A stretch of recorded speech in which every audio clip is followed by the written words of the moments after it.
Hello and welcome back to the channel. My name is Noah the Nomad, and today I'm going to be talking to you about how you can learn a language this year in 2025 or any year for that matter. So I'm going to talk about my story, how I learned Spanish. I have a video talking about how Spanish changed my life, but today I'm going to talk about what exactly I did to learn Spanish, Portuguese, German, and Italian. So the number one tip that I could give somebody, the number one piece of advice that I could give to somebody about how to learn a language is watch shows in a foreign language.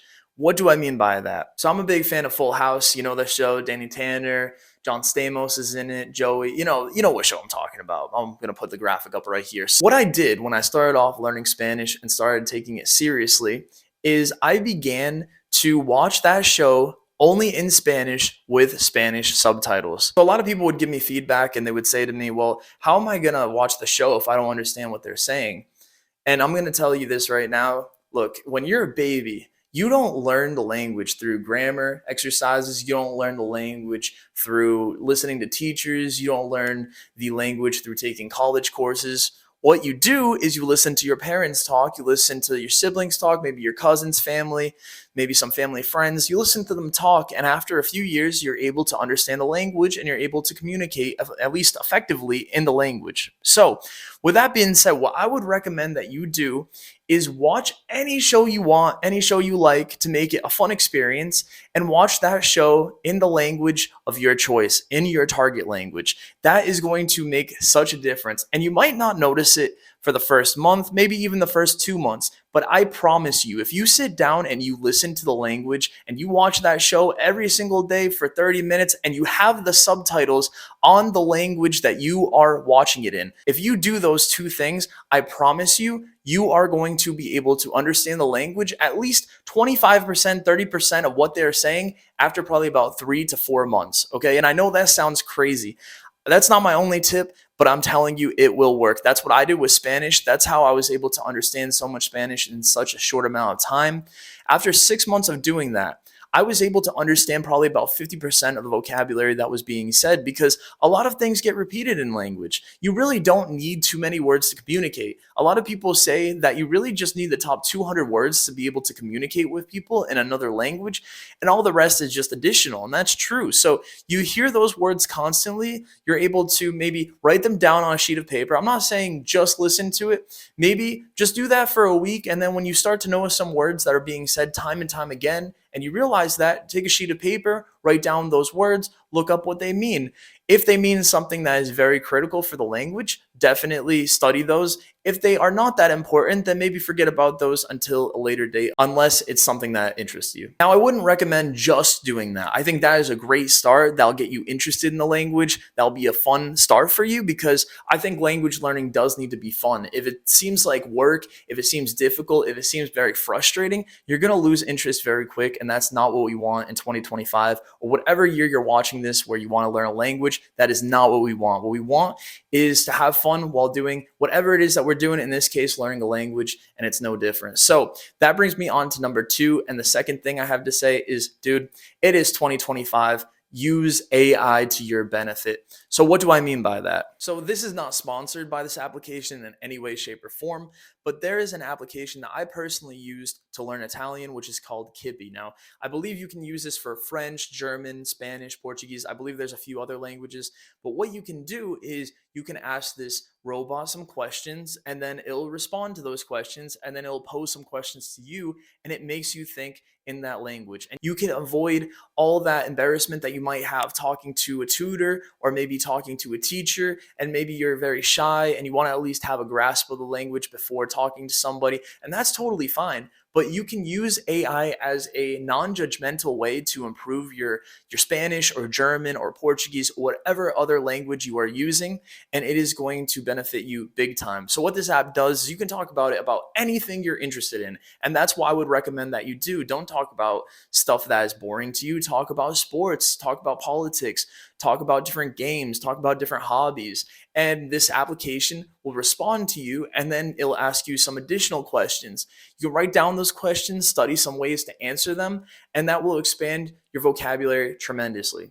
So another thing, now, if you are a complete beginner in the language, what I would recommend you do, find the top 10 most used questions in a language. Usually they're going to be, what's your name? Where are you from? What do you like to do? Stuff like that. What's your favorite food, right? Those top 10 questions, and find some possible responses that work for you.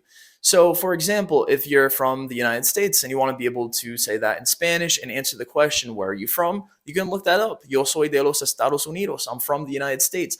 And it might not sound like much, but at least it'll get you started in the language and you'll be prepared. If you meet somebody that speaks the other language, you'll be able to at least have a small conversation with them. You'll be able to at least understand those top 10 questions. And I think that's a great start to learning a language. I was editing this video and then I thought of another tip, so here you go. So what you should do is you should put your phone in the language that you are learning. I've done this with Spanish, Portuguese, German, and Italian, and I can tell you firsthand, I have learned so much new vocabulary just by doing this, because you are on your phone probably between 4 to 8 hours a day. So all that time that you're on your phone, you're going to see all these words pop up throughout the day that normally you wouldn't look for. Example, maybe microphone, maybe the word keyboard, maybe the word image or photo or message, right? All these words that you will need in the language at some point to communicate, but maybe they aren't words that are on top of your list to learn at this point in time, but you will subconsciously learn those words because you are on your phone 24/7. So that's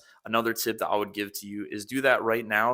It doesn't matter if your level is beginner or advanced. This is something that is going to help you big time to learn the language. Another tip that I would give to you is use that time that you would usually not use to learn a foreign language. So I'm going to give you an example. For me, my commute is about 25-30 minutes.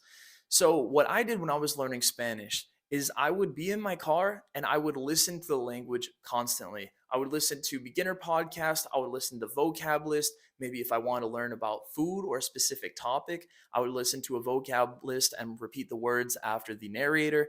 And I would also listen to podcasts. Now, that might not seem like much, and you might be asking, how is this really going to help me in the long run? Don't I need to study some more vocabulary? Yes, you might need to study some vocabulary. However, now think of it like this. So if you have a 30-minute commute, 30 minutes there to your job or school, whatever it might be, and then 30 minutes back to your home, well, that's an hour a day. You do that 5 days a week, and that's another 5 hours. There's 52 weeks in the year. So let's just say you do that for 50 of those weeks. Okay. That's 250 additional hours that you're spending in the language. Then use those little moments in your day that normally you would not use. Another example, maybe you want to relax. You don't even want to think about the language. Okay. That's fine. So let's say you want to play a video game.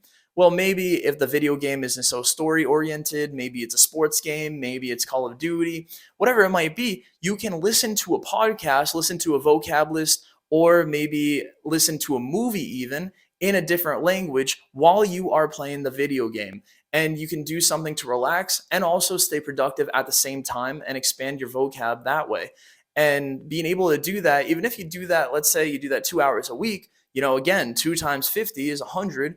So that's essentially 100 more hours in the year that you're using to practice the language. So if you do those two things that I said already, you go to your job, go back home, you do that 5 times out of the week, you spend 250 hours of the year doing that, and then you also spend another 100 or so hours of the year at home playing video games and then listening to a podcast in that language. Well, that's another 350 hours a year that you are using on that language that you would have just wasted otherwise. Now, another thing that you could do is when you're in line at the grocery store, bring some flashcards with you. If you're bored, you have a long line ahead of you, you're tired, you don't want to be there, you're having all these like intrusive thoughts like, man, this guy in front of me really smells bad. All right, cool. Instead of having all those intrusive thoughts, what you can do is you can simply pull out some flashcards from your pocket and maybe study 10 words. And 10 words can go a long way, right? Let's say you memorize just two of them when you're in line. Maybe those two words will be very critical a few years from now for you. So there's a lot of things that you can do in a small amount of time to really improve your Spanish, Portuguese, or any other language that you are learning. The next thing that I would recommend that you're doing, especially if you're further along in the language and you feel like you've hit a obstacle or a block in your language learning ability, what you can do is use synonyms, use similar words to learn language in your target language. So, what do I mean by that? So, let's say you look up the word, for example, for bad in Spanish and you've memorized it and it's mal. Mal is bad in Spanish, okay? So, then from there, you could look up some synonyms, some words that are very similar to that, and use that word that you already know in the target language to be able to learn more vocabulary. So maybe you look up mal, you look up similar words to mal in Spanish, and then you find terrible, terrible, horrible, horrible, etc. And you can use those words to continue progressing your Spanish or any other language of your choosing. Another example, bien is good, right? So maybe you know that word and you're like, okay, what other words mean something similar to that? Well, there's excelente, there's increíble, asombroso, right? There's all these different words that you can use that little word that you already know in the language and use that word to expand your vocabulary in the language that you are learning. So, the last piece of advice that I'm going to give for today, and this is something I did as well, is I had a journal in the language that I was learning. So, I've always done this. I've done this with German, I've done this with Spanish, I've done this with Portuguese, and I'm doing this now with Italian. So, when you have a journal, and you think about your day and you think about all these different situations that maybe you wouldn't normally look up words for in a foreign language. But when you're thinking about your day and you say, okay, today I went to a store, and then you say that in Spanish, hoy yo he visitado una tienda.